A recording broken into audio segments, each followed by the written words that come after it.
Selamat pagi teman-teman, senang berjumpa kembali. Pagi ini kita akan bahas satu topik tentang kreativitas usaha di kampung. Kenapa ini jadi penting? Teman-teman bisa bayangkan bahwa demikian banyaknya sumber daya yang kita miliki di perkampungan. Baik itu sumber daya hasil pertanian, sumber daya budidaya hasil pertanian dan peternakan gitu ya. Ini bisa kita olah sebenarnya bila mana kita mengetahui trik-trik, tata cara dan ilmu pengetahuan yang seharusnya dipelajari gitu ya.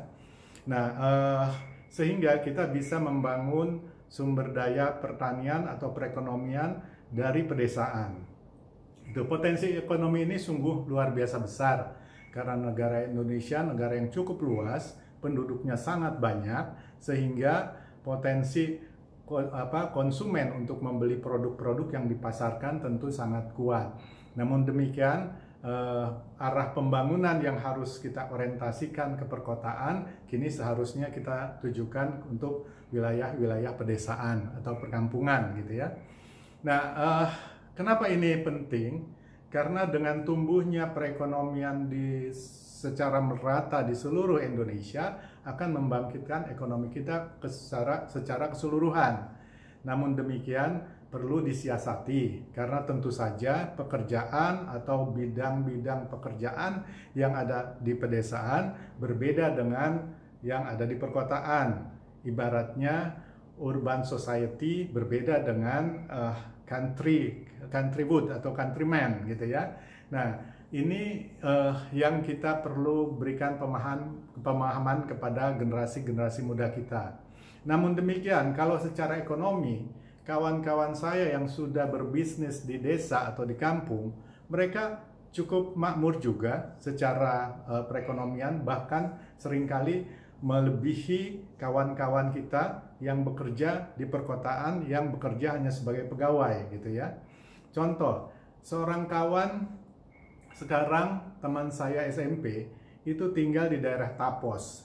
Dia mengembangkan budidaya pertanian dan sayur-sayuran. Setiap hari hasilnya dia kirimkan ke Jakarta sebagai pemasok sayur-sayuran dan buah-buahan. Ini sebuah potensi yang luar biasa.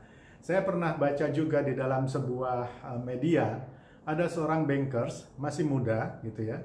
Dia memutuskan untuk kembali ke desa, kembali ke kampung halaman setelah dia berhenti dari pekerjaannya di perbankan.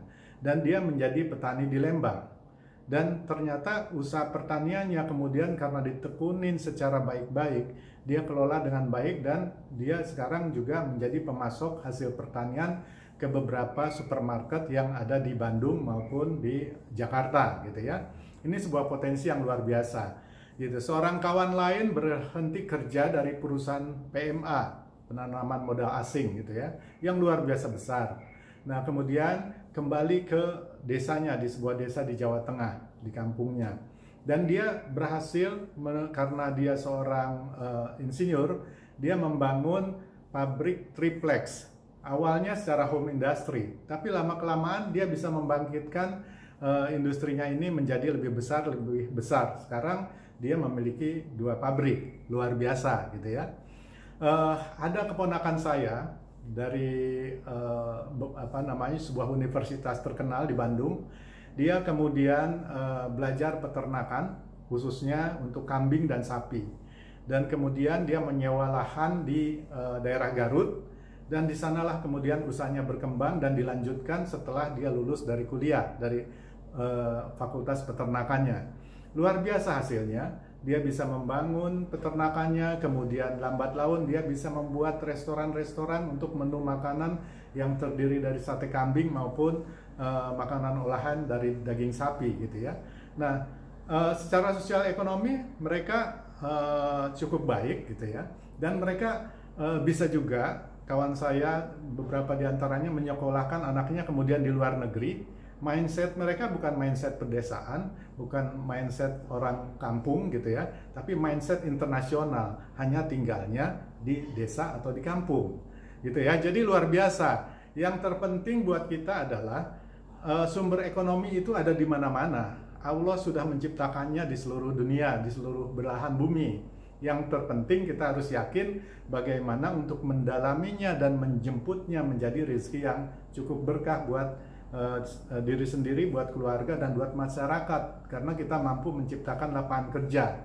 Memang buat teman-teman yang memiliki mentalitas sebagai pegawai, pekerja, mungkin untuk di pedesaan karir ini agak terbatas. Sehingga mereka harus memasuki perkotaan, ke urban gitu ya, bekerja di dalam sebuah perusahaan besar atau menjadi karyawan-karyawan di perusahaan-perusahaan PMA, dan mereka bisa menduduki karir berjenjang yang harus diraihnya berdasarkan prestasi. Nah, jadi hanya modelnya saja yang berbeda. Begitu di pedesaan kita harus jadi entrepreneur, kita harus justru menjadi pendorong perekonomian gitu ya. Nah, ini yang harus terjadi. Tentu lifestyle kita juga akan berbeda. Kalau di kota lifestyle-nya tentu saja ada hangout, ada arrangement klien, ada ngobrol di warung kopi, coffee shop, atau di mall gitu. Maka di pedesaan barangkali suasana lebih tenang, lebih sejuk gitu ya, tidak terlalu hektik, tidak ada kemacetan yang luar biasa. Nah, ini masalah pilihan karena tidak semua orang suka di dalam kondisi tertentu, demikian juga ada orang yang tidak suka dengan kondisi lainnya gitu ya.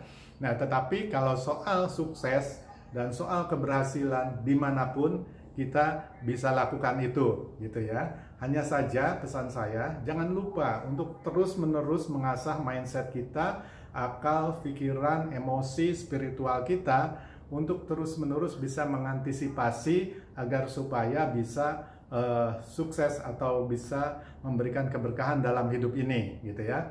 Contoh seorang menteri gitu ya, seorang ibu Susi itu tinggal dari kecil hingga dewasa hingga kemudian berkarir tetap di Cilacap.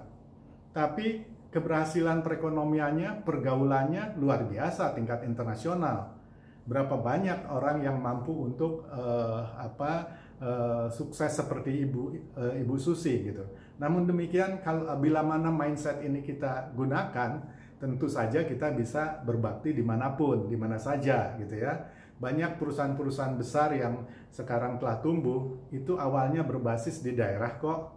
Bagaimana kita tidak mulai saja berpikir dari sekarang bagaimana kita bisa membangkitkan perekonomian Indonesia secara bersama-sama.